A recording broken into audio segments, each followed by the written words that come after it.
A very good evening to all the respected chairman, co-chairman, rapporteur and all the delegates present over here. Myself Dr. Tania, I am working as a scientist in the discipline of vegetable science at ICAR Central Institute for Women in Agriculture, Bhubaneswar. Today I am going to give insight about the Nutri-Greens, the superfood for nutrition and income.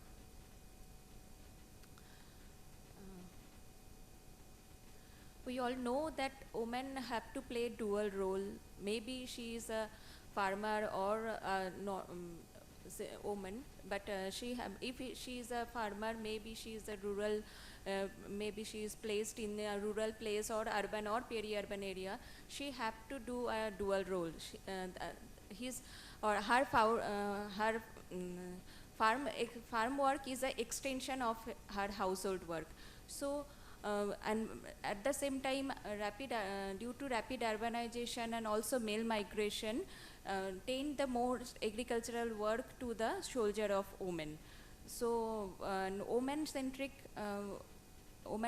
technologies for improving their, for reducing their drudgeries and other research is already going on, and for women mostly they are having so many constraints. They does not have proper land rights, they does not have much time in their hand also. So for developing any woman friendly technologies, some important things have to be kept in mind, that the technology must be available in a very, it must be utilized a very small area, it should be less input intensive, it should be less time consuming, so that the participation of women in farming will be more.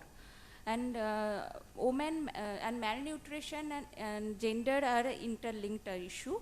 So many aspects are interlinked for the malnutrition, and particularly women and child are the more affected. So coming to the rationale, now our Indian diet is changing towards a sustainable diet. We are now thinking of some nutritious food. And according to Thompson and Amoroso, food-based approach is the most viable and cost-effective approach to improve the nutritional quality of diet. And nowadays, people also thinking about nutri-rich diet. Nowadays, customers are also ready to pay premium price if they are going to get quality products. According to ICMR, a vegetable requirement for a particular adult per day is 300 gram, but the availability is around 200 gram. But if we see the consumption pattern, then on an average, Indian man was consuming only 143 gram vegetable per day, whereas a woman is consuming around 138 gram per day. So our recommendation is around double than our consumption. So Nutri-Greens, mostly we can classify it in three groups. First one is the sprout. At sprout stage, it's also having a high nutrition, and from sprouts, it's mostly required in the dark condition for their growth, and all know that sprouts are also very, very much healthy. So microgreen is the transition stage between a sprout and a mature green. Microgreen is mostly as its edible part is a central stem, a cotyledon leaf, pair of cotyledon leaf and pair of true leaves.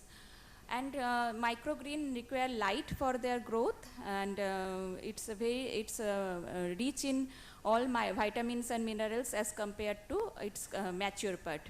And mature leafy vegetables, all are known, it's a rich source of vitamins, minerals and all these things.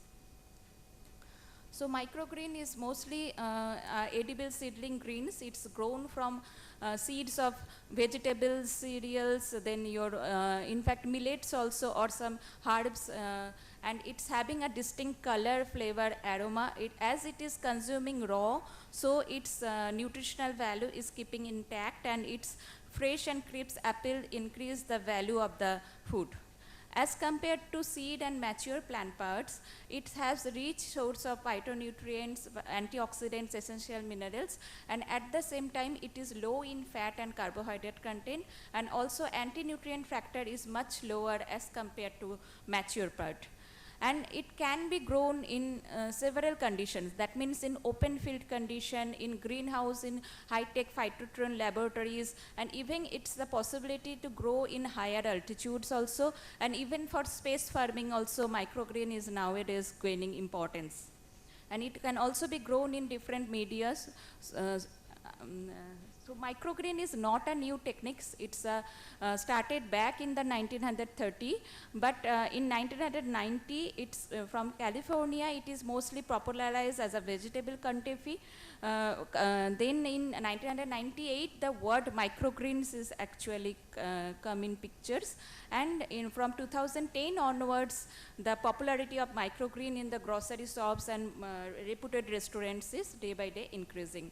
And these are the crops which are mostly used for microgreen cultivations. And it is a very simple technique. It can be grown easily. Anyone can grow it at their home also. So 5 main things have to be taken care. Flat tray is required, and it can go for any type of soilless media.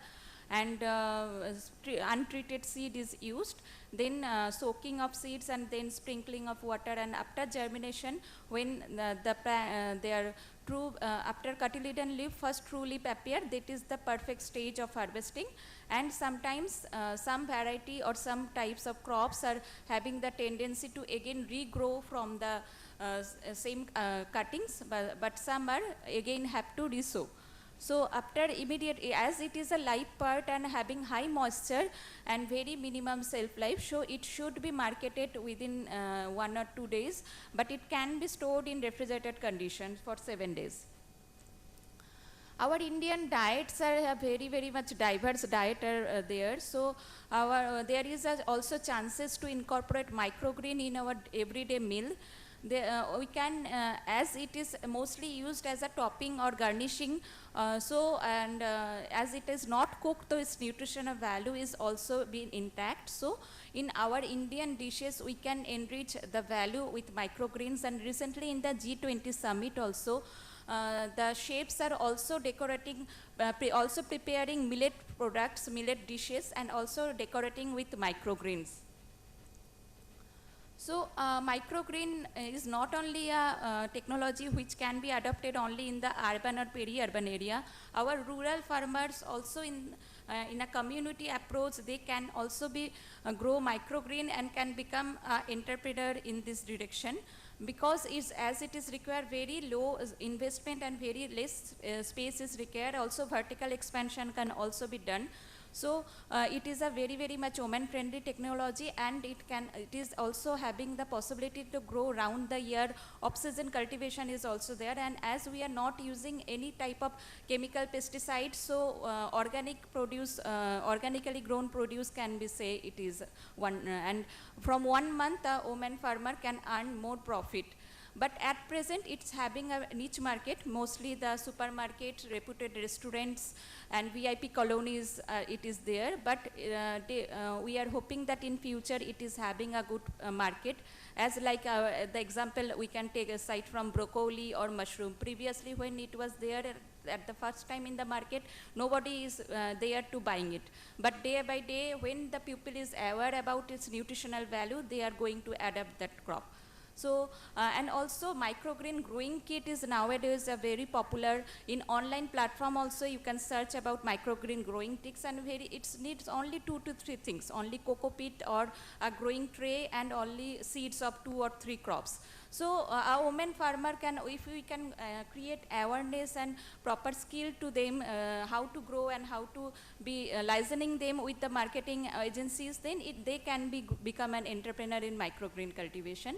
So I can say that our Indian women farmer are already growing sprouts in their kitchen and also consuming it. And they, at the same time, they are also growing leafy vegetables in their kitchen garden, and also means ensuring their nutrition for their household family members. So why not they can also take the intermediate stage also as a better life income generating source, and it's also having a bright future in the near. So coming to the conclusion, as the changing climate, as per was the changing climate, and dietary transformation of urban pupils. So it's maybe a good profitable enterprise, and also as it is also can be grown in off season, so high market price can be obtained by farming families, and proper packaging and branding can enhance the value of the products, and farm women can also get more profit from this. And it would also provide prairie urban farm women a substantial source of employment, as well as financially and environmentally sustainable means of subsistence. Thank you for your patience hearing. And if questions any are there, then I am happy to be answered. Thank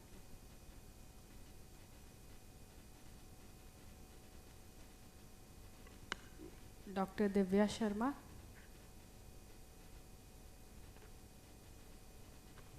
Okay, Dr. Biswajit Mandal. I'm here online. Okay, Divya. okay, ma'am. Okay, okay. Yeah, please connect her on the Zoom call.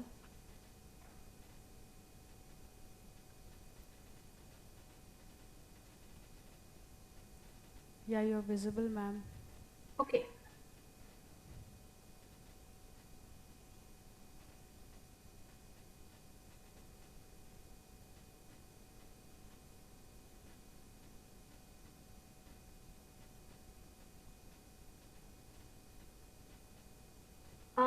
Hello everyone. Today I'm going to present about one methodology which I have done for like a research in Uttarakhand, in Haridwar district, in a village level, where I have tried to understand that how decisions are made to grow a crop at a village level. And because it has always been for farmers, it has always been you know, a matter of concern that maybe for this crop cycle what can be grown, and you know, what are the factors that are there to see into that. So this is the study area, basically Uttarakhand, and there are two major regions in mountains and plains. And we have seen that in plains, normally there is intensive cropping in the area of Haridwar and Udhamsinagar. And this study is based in Haridwar. And previously in 1980s, 1990s, farmers used to grow urad dal, arad dal, moong dal, millets. But now they have, the cropping pattern has changed, and they have shifted their crops to other crops.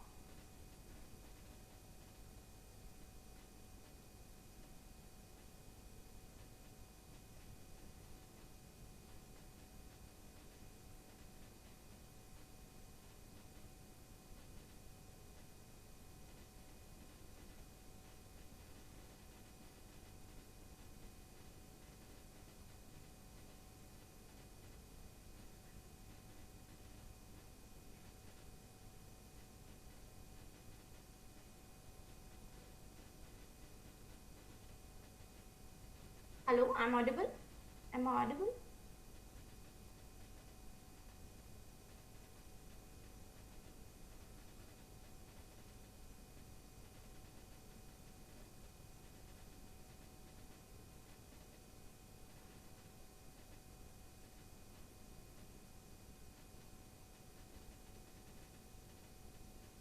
Yeah, so the basic research question was, what are the different cropping strategies, coping strategies that has been taken up by farmer household, and how the factors and what are the factors involved in the decision making process at the household in the area. So the methodology which I have considered is, I have done household survey at 30% intensity, and then used a hierarchical agglomerative clustering technique to understand what are the major cropping patterns in the area. And then when I have understood, after understanding what are the major cropping patterns, I have tried to understand the variables which are behind that kind of cropping pattern in the area. And then I have done social network analysis to understand if the networks are also, like, people connected to other people are also influencing their decision to grow a certain kind of crop. And then I have like concluded that what are these factors and what are the major factors and what are the major concerns.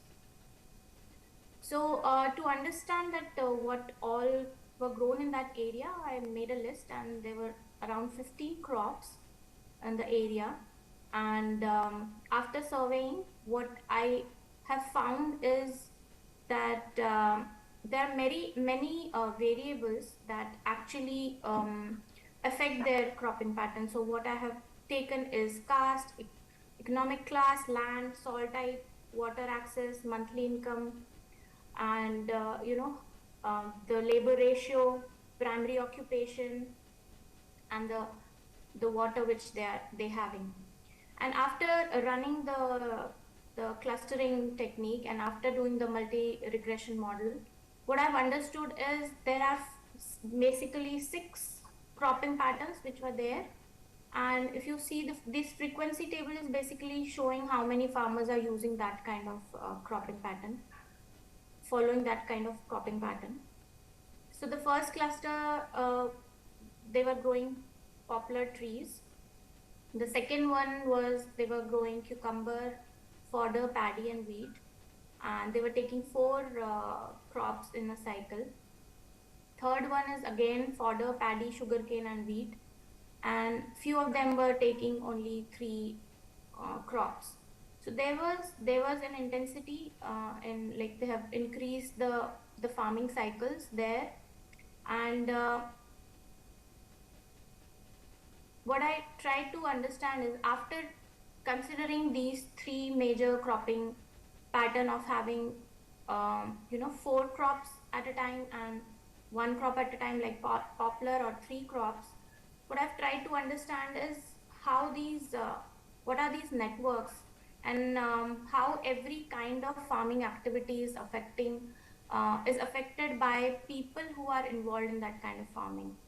So what I did is I used a social network technique, where what I tried to do is created a network around that farmer, and from where they're taking their inputs, where the outputs are going, from where they are getting the information, and all those things I have mapped. And then I've tried to understand what are the effects on that kind of network. So there were 3 major crops. One was poplar. So there were 3 major farmer types who were growing poplar trees. So poplar were grown with fodder, sometimes with wheat, sugarcane, and then paddy plus wheat. These were the actors which were involved in those networks, like farmer, local relative, distance relative, mills, seller market, private bank, government bank, Krishi Vigyan Vibhag, private shop, beach society, Krishi Vigyan Kendra, agriculture district office, Ministry of Agriculture and Farmer Welfare, and government. So all these different actors were also were there in their network. So after doing the analysis, what I found was this was the network for the sugarcane farmers. These are the poplar farmers, and these were the wheat and paddy farmers. So the analysis shows that for the sugarcane farmer, the network efficiency or the density was less as compared to poplar farmers and paddy farmers. So that means that actually there's a lack of social structure, because they are much more dependent on support from the mills and from the government. And the people who are actually growing paddy and wheat, they have much more interlinked with their own social structure. So maybe in a stressful situation, if I feel that if there is a sudden shift in somewhere, people who are more dependent on only few sugar mills or only on government subsidies or government interventions, they might be affected more, because if there is a change in policy, then it'll be difficult for them. But people who are into a different kind of other farm farming activities, they were actually a little more resilient than only depending on just one type of cropping. So I would say that at this, because this is just a village level study, this is actually catering to a kind of methodology which can be taken or considered for understanding nuance, in a nuanced way, what is happening in a village. Because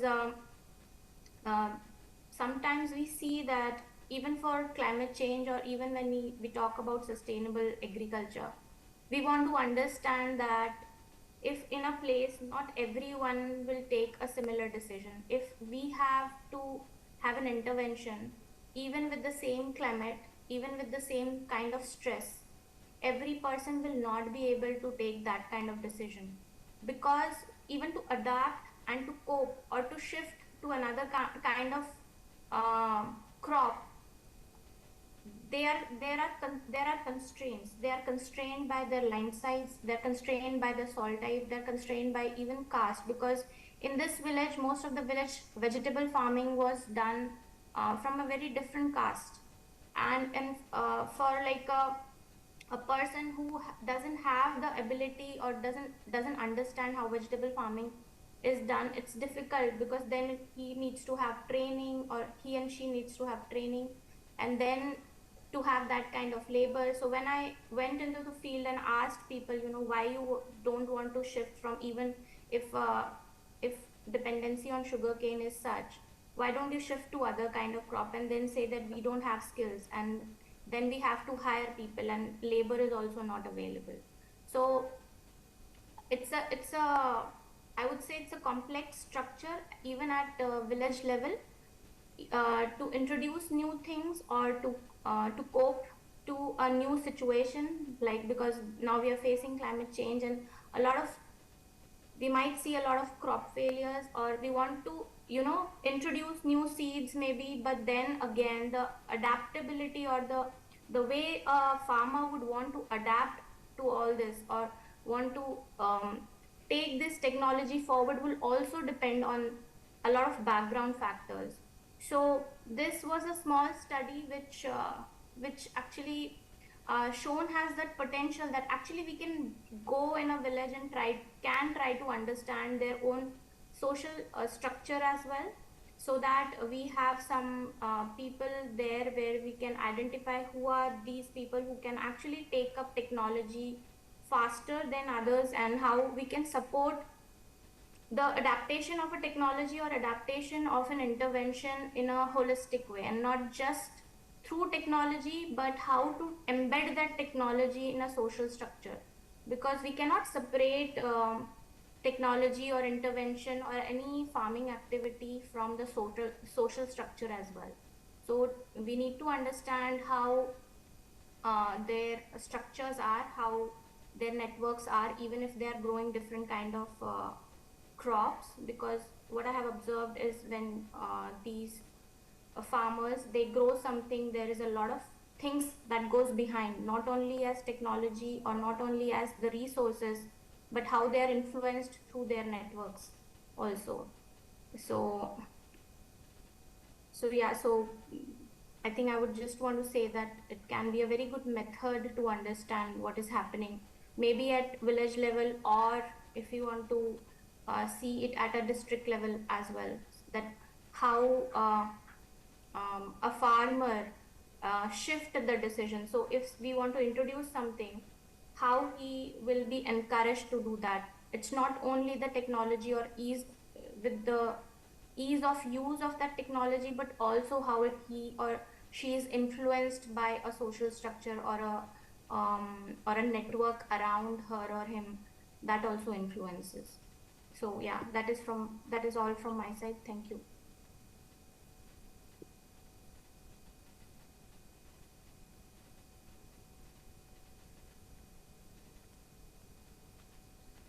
Thank you for the wonderful talk, ma'am.